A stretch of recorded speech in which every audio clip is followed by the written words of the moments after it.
problem solving, and most importantly, the crown jewel is studying human error. Okay, so why do humans typically make so many errors when they're interacting with technology? And what can we do? So how do we really bring humans and machines together in a way that capitalizes on the positives of both and tries to, while improving the quality of work of the human? Can you move to the next slide, please? Okay, so as Dr. Cecilia mentioned, I started my career in academia. I was a professor from 2007 through 2014.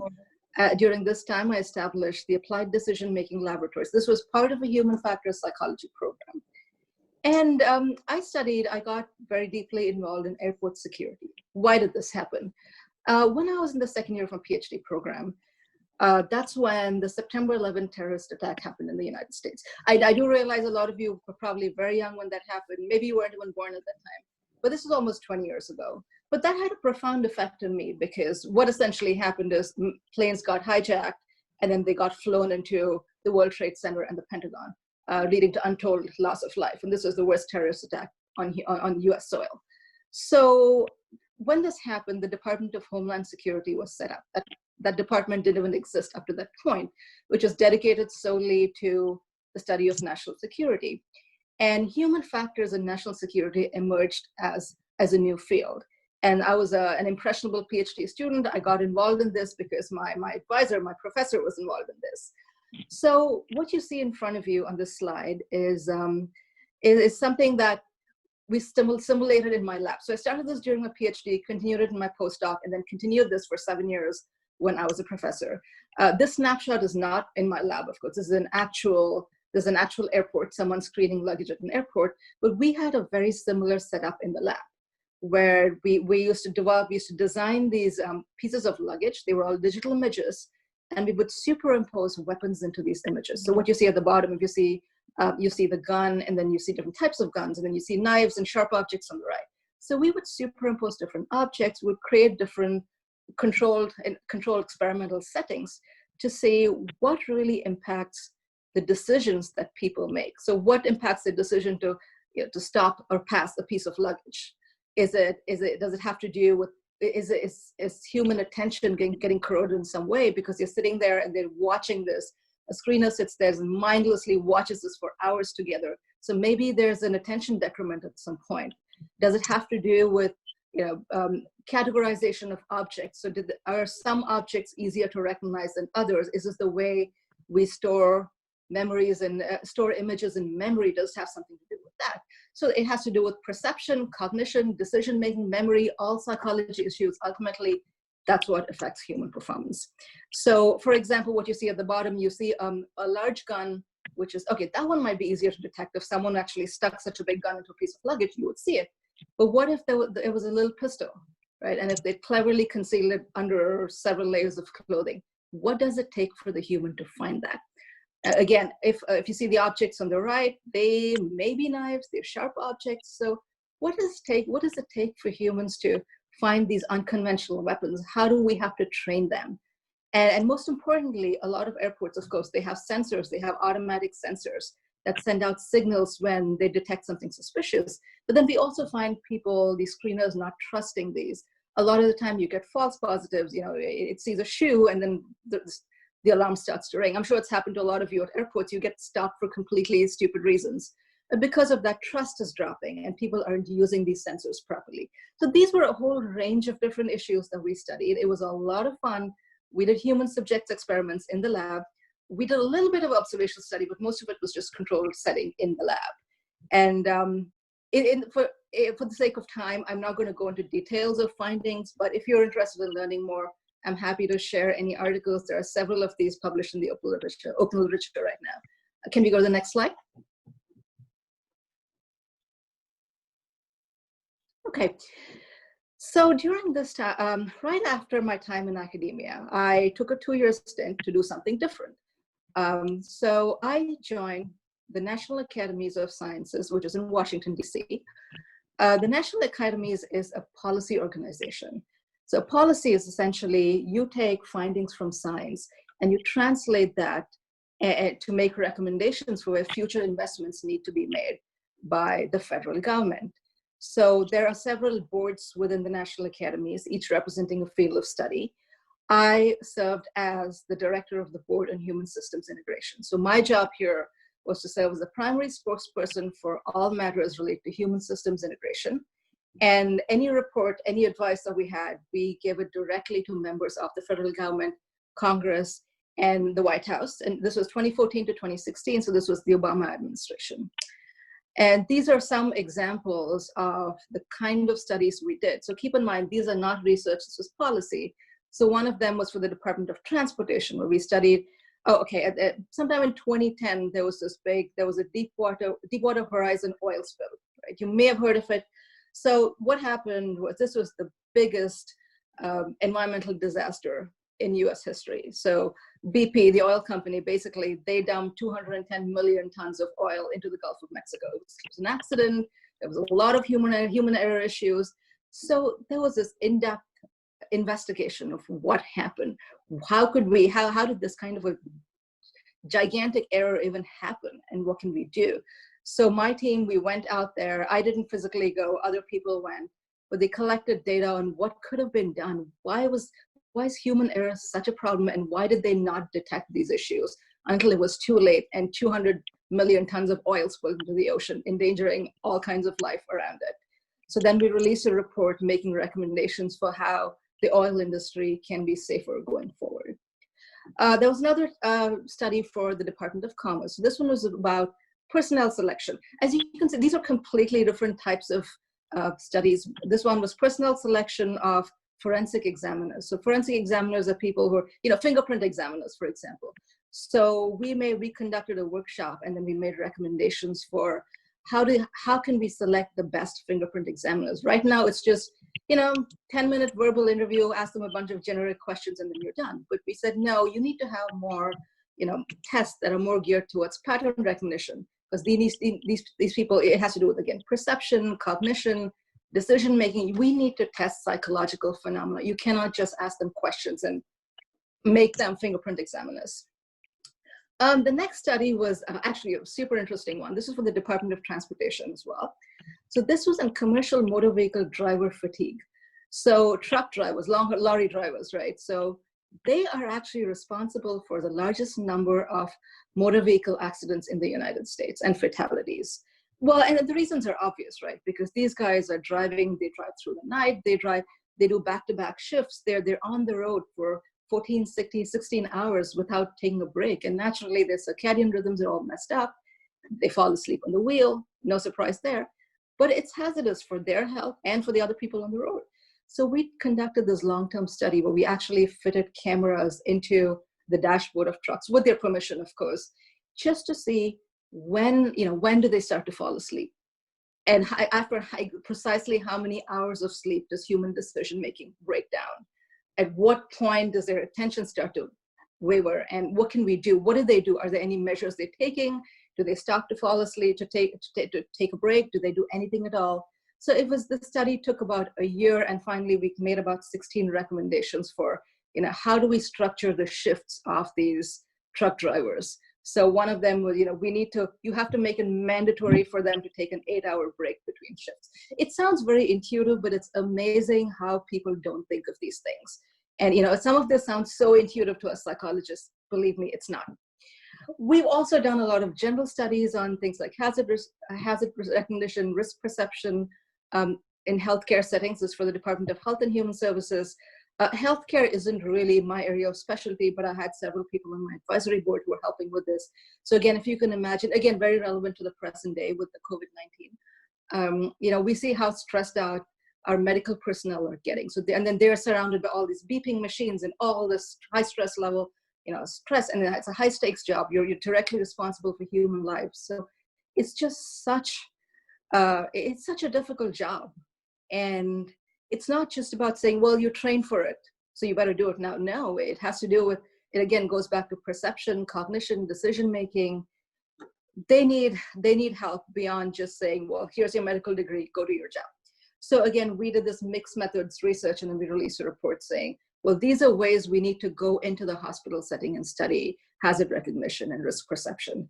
And this is how we can help. Next slide, please. Okay. So after my 2-year stint at the National Academies, I went back to the world of research because I really missed it. I was at the Institute for Defense Analysis. It's a research facility funded by the US Department of Defense. And I went back to being a good old research psychologist. There were some, and here again, I was primarily responsible for conducting a lot of scientific studies. So one was for the Defense Advanced Research Project Agency, which is a premier research agency for the Department of Defense. This was a really cool project where we had to, so imagine there's a hostile crowd, right? So imagine you have 100 people who are marching towards you, right? And what if there's a suicide bomber in there somewhere? So they came to us and said, well, can you psychologists come up with a way to design an autonomous system, a machine, like a drone or something that we can send out there and it'll detect the presence of, say, someone with malintent, someone who could be a suicide bomber. Well, of course, we had to rein it back a little bit and say, you know, that's really not possible. You know, we cannot build this machine that'll just go and say, hey, this person's a suicide bomber. But what there are lots of baby steps we can take to study it in a lab setting and say, well, what are the cues that'll help you identify someone with hostile intent in a crowd? And we just came up with a list of cues. So this is a multi-part study. It's still undergoing. I also handled a portfolio of studies for the Joint Non-Lethal Weapons Directorate. And if you're wondering what I mean by non-lethal weapons, it's weapons like tear gas, pepper spray, flashbang devices, which is basically a bomb, but it won't kill you. It'll just release this really loud sound and a flash that'll temporarily blind you, for a few milliseconds, and then it'll go away. So the whole idea behind non-lethal weapons is you need to be able to stop someone from doing something. Like, if someone's trying to shoot you, if you can stop them in their tracks for a few seconds, that'll buy you enough time to save everybody else, right? But the objective is ultimately the person should be able to walk away from there. You don't want to physically hurt them. You don't want to kill them. You don't want to do anything like that.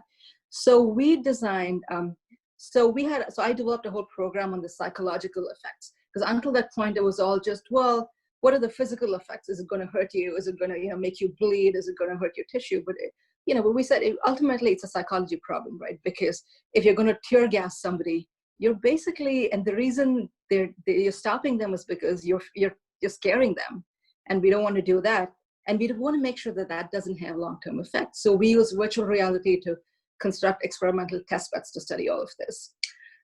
We also studied things like how do we conduct distributed learning. So it's kind of like what we're doing now, right? We're all sitting in our houses, but we're still trying to get the same information through technology.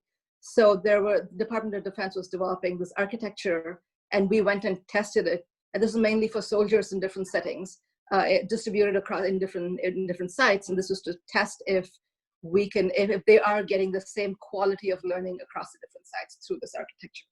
And the last slide, please.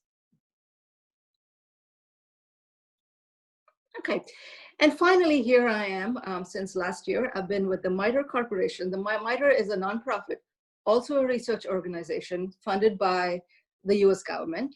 Right now, my two main portfolios are, one is for the Department of Homeland Security, Customs and Border Protection, where we're developing and testing a tool to identify red flags in officer interviews. So if you've been through an airport, they usually have ports of entry with their officers, the guys who check your passports and your visas.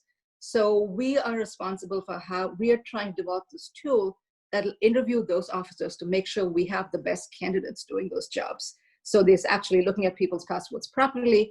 This might also be used to screen travelers at ports of entry. So we're designing an experiment where we'll be conducting mock interviews and testing this tool.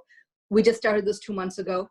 I'm also a behavioral science advisor to the National Cybersecurity Center of Excellence. And here, they keep developing these security architectures. The things like Zoom, for example. How do you make Zoom more secure? Yes, great. So they come up with 25 different ways to make Zoom more secure. However, how user-friendly is it? Is it going to make the human's job more difficult?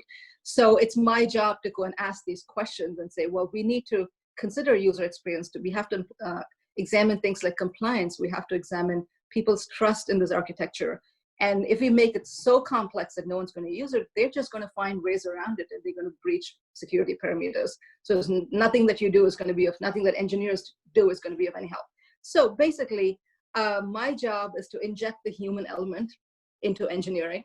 And sometimes I'm welcomed, sometimes people love me, sometimes people hate me, and that's what I love about my job.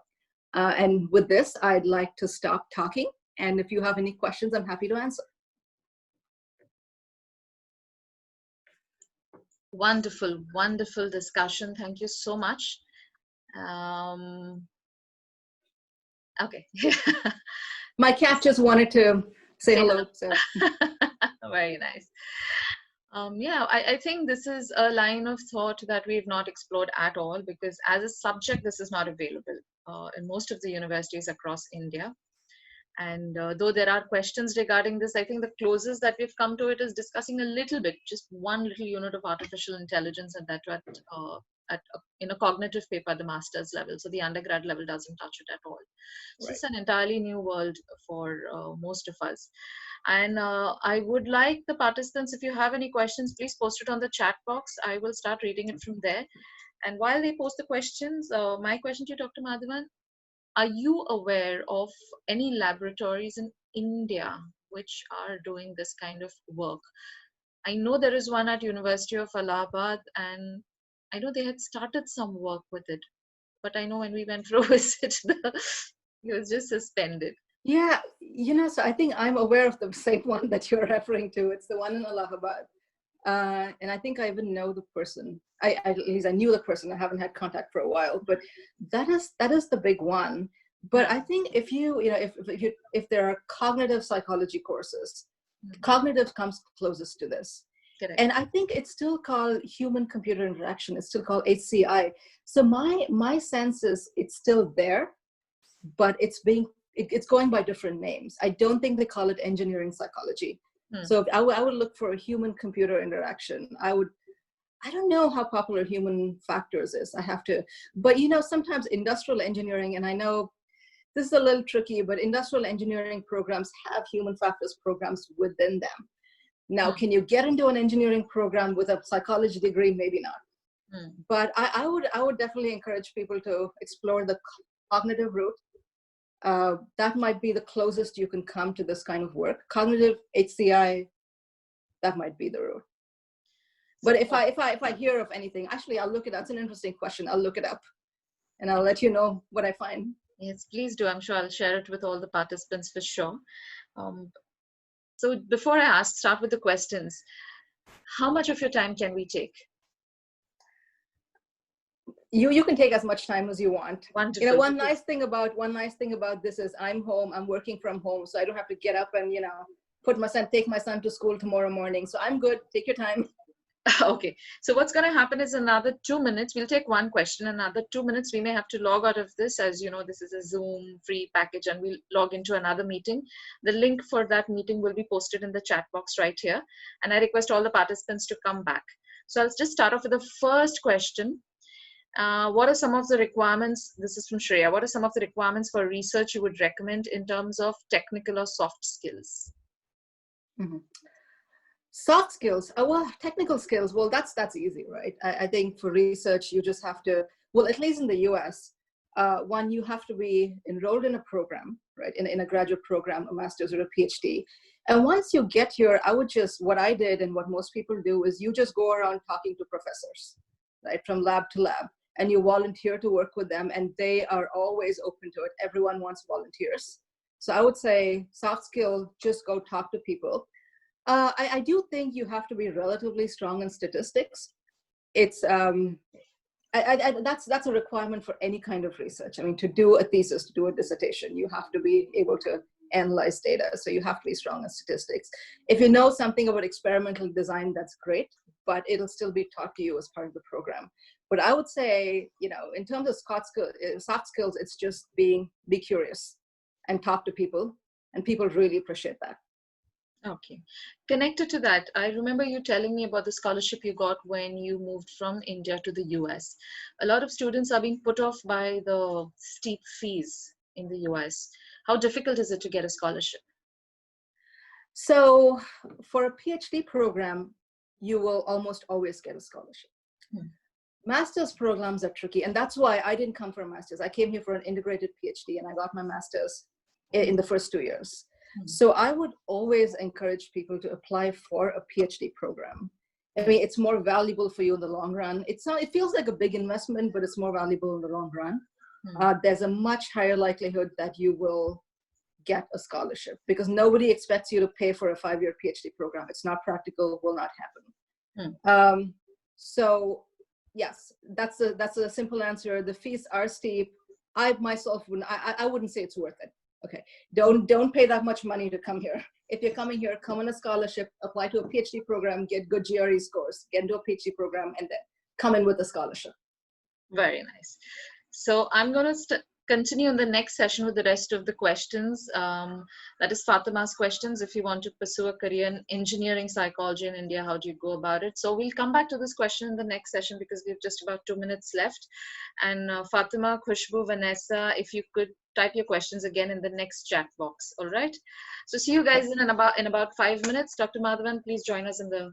Sure, I'm more vulnerable to errors. You're putting people here, they're sitting there for hours together, mindlessly staring at screens. It leads to what's called vigilance decrement, right? So you cannot, a human being cannot sit and stare at a screen like that with nothing happening because the chance of something actually going wrong is extremely low. So you're just sitting there staring, their attention wanders, and then things go wrong. On the other side, yes, passengers become paranoid, and then that's why that's also what leads to the false positive effect, right? So many times, you get stopped because, hey, they mistook your shoe for a bomb or something, and people start screaming, and it becomes a problem. And so, what does the screener do? They turn and they start ignoring the alarms because they don't want to put themselves. So yes, that's an excellent question. It is a problem, and that's why we need to continue studying it. The problem is on both sides. I don't know that there's any concrete solution. It's just baby steps. What can we fix now before the next problem crops up? Something else will crop up tomorrow. And that's such is the nature of this work. Absolutely. All right. Meghna wants to know, does engineering psychology also cater to the field of urban planning and urban design? I believe, yes, there is a segment. The field has grown quite a bit. And personally, I don't know anyone that's involved in the urban planning side. Because I know urban planning is, in a lot of schools here at least, it's offered as a major under architecture. Right.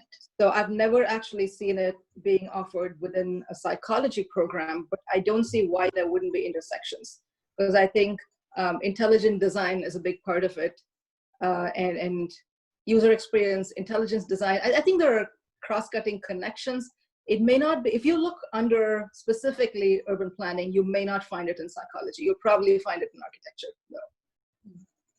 Yeah, actually, that's a very good question because we have a student who was a former urban planner, and we also have a section for the master students in social psychology. They have a section on social design, and we couldn't find psychologists who were in that field, and I remember contacting so many universities. So yeah, there is across the world. So there is a definite lack over there, Meghna. So perhaps you could think of taking that up. All right, Rushali would like to know, is human factors research related to ergonomics?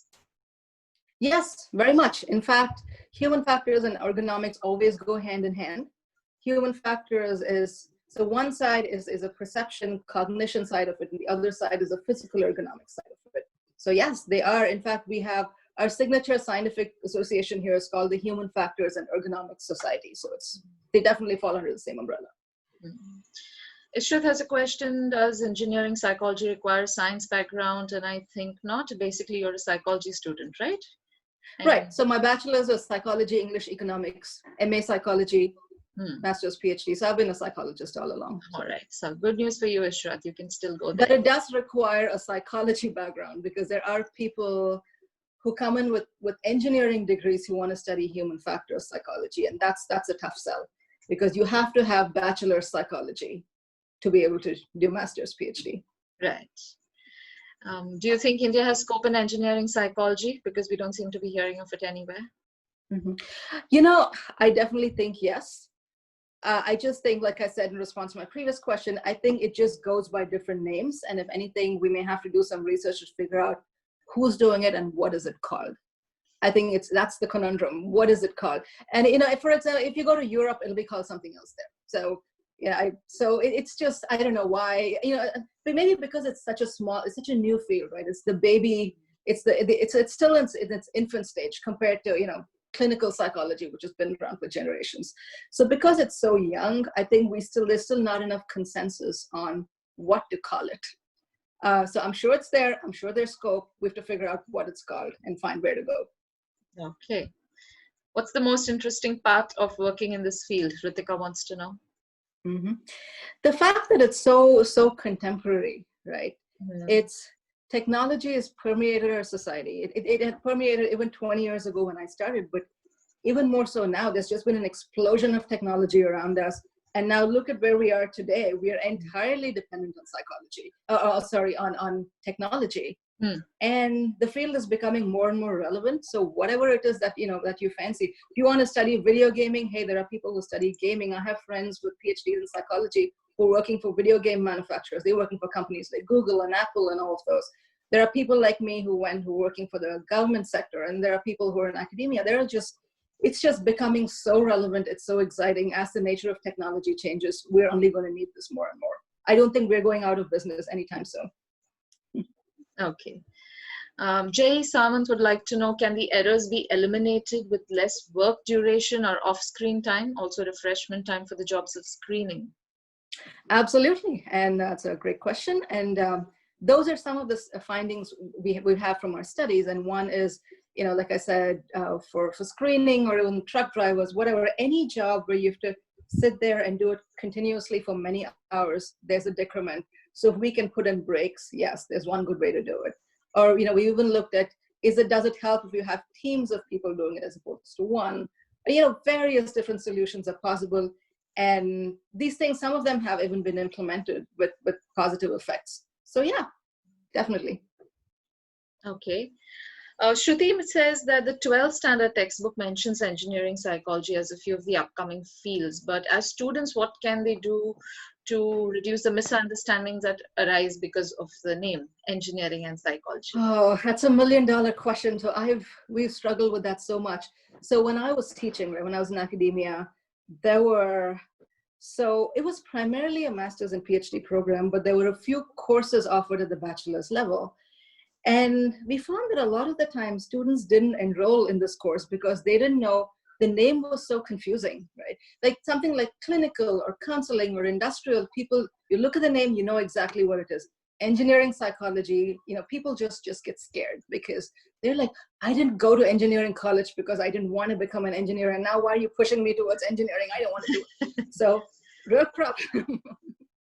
And that's why I think it's a good idea to at least at the bachelor's level to keep expectations more reasonable and say, let's not call it engineering. So at the bachelor's level, we actually just call it human-computer interaction. Okay. It's a little more specific to what it is. It doesn't terrify people. And then when they get to the next level, you say, okay, well, we just call it engineering psychology. We're not going to make you go to engineering college, so relax. And then it gets interesting. So I think the solution there is call it whatever you think people will understand, because the content is still going to be the same. So Srishti wants to know, you were asked to try to find a way to detect a suicide bomber. Can you extend this somehow to be used in criminal psychology in some way? I wish. Well, no, there actually is a lot of work. So criminal psychology is a field in itself. And some of the theories some of the literature that I looked at while working on this study were from the criminal psychology field. And so, yes, definitely. And it can be used in settings where, you're trying to detect someone with a gun, a shooter, a school shooter, whatever. It can be applied to a lot of other settings, which goes back to the other question. What do I find exciting about this? What I find exciting is we can integrate findings from so many different fields and apply it to real world problems. Yes. There's a question which is slightly different from Veronica. Not necessarily connected to human-computer interface, but is there any way to detect and/or prevent shootouts in US school or college campuses? I have to be humble about this and say, I don't know. I mean, every country has its problems. Right. Any country in the world, it has its signature problems. Unfortunately, gun violence is our signature problem. But what I can also tell you is that, and I'm sure you know this, you're aware of this, when anything happens, the media makes it look 100 times worse, right? Yes, gun violence is a problem because it's written in our constitution that the right to own firearms cannot be curtailed. So, and that's why you hear about anybody, well, I can go into a store and buy a gun tomorrow, which is really scary. But still, the incident of something like this happening is actually really very low. But when it happens, it just it explodes. And especially with media and social media being what it is today, it just makes it look 100 times worse. And I'm sure that's the same problem you're having in India with a lot of things, the communal strife, etc. Every country has its problems. I wish I had a more optimistic answer to give you, but it's really not as terrible as it's made out to be. And so let's all keep our fingers crossed. Right. And I think, as you mentioned, applications, what you're trying to say is engineering psychology will overlap with a lot of other different types of psychology, forensic psychology, for instance, because that's what Shruti would like to know. Do you see overlap between a lot of other fields? I already say, so there are significant overlaps with cognitive psychology, some amount of industrial psychology, because we also do things like personnel vetting and screening. Definitely ergonomics, which is a part of it, kind of. And sometimes, and things like forensic, criminal, yes. And I think that's what makes the field very interesting, because we can dip into other fields and then apply these theories to studying how humans interact with technology. So yeah, you can have a background in any other field of psychology and still be able to become a human factors, like an engineering psychologist. Okay, that's great. That addresses some of the other questions, because people wanted to know, if I do social psychology or counseling psychology, can I still come? So that's, I think. See, I did counseling, followed by clinical, followed by industrial. So you're good. Everything works. All right. What are some of the emerging, Natasha, what are some of the emerging trends you have noticed in the field of psychology that one can maybe consider pursuing from the career point of view? There is, so very broadly speaking, there's a lot of different directions you can take. If you're interested in clinical is never going to go out of fashion. Clinical psychologists will always be in demand. So if that's your thing, go for it. Human factors is an emerging field, so that's a new field, but there are more established ones like industrial psychology. So I don't know, I would hesitate to say any one field is more important than the other, because as long as humans exist, they will have problems, which means you will have a job if you're a psychologist. So I would say go for what interests you. Don't go by what has scope, because we live in a dynamic world. Things keep shifting, things will keep happening. Do what you do, do what appeals to you, what you're drawn towards, and there'll always be somewhere that you can use it. Right.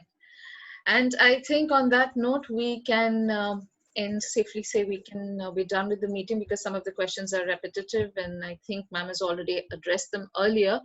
But on a parting note, would you say psychology can be applied? Psychology, the field, the science by itself, can be applied in any field, any branch, any professional space? Absolutely. I'm a big fan of psychology. I say, go psychology. It's fun. It is. Thank you so much, Dr. Madhavan, for spending your time with us. And I'm sure this is something absolutely new. It's just barely mentioned in the textbooks. It's great learning for all of us, me included. I'm going to try and see if we can get you on board more often. I hope you can give us more time. Yeah. In the future. It's been fun. It's been a pleasure. Thank you for having me. It's a pleasure. It's an honor. And yeah, I'd love to do this more often. Oh, wonderful. So I'm sure we're going to get back to you with that. Ma'am is also available on Facebook or LinkedIn if they would like to get in touch with you. How else can they get in touch with you? I think LinkedIn is a great way, or if you have my email address, feel free to pass it on. All right. You want me to share the same one that I emailed you at, because I wasn't sure if that's your official ID? I'll let me send you my official ID. Yes, and sure. Yeah. I think that will look better. All right. Thank you so much. Have a wonderful year ahead, and we look forward to some great research from you. And people, please go and check out ma'am's research. I know now that you've met her, spoken to her, you will be interested in knowing more about her work.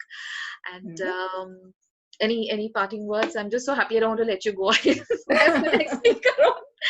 I know. It's like 20 years just melted away, right? Amazing. I know. Well, I just want to say stay safe, stay healthy. I know these are unusual times, so we'll come out of it. So yes, and we'll see you again. See you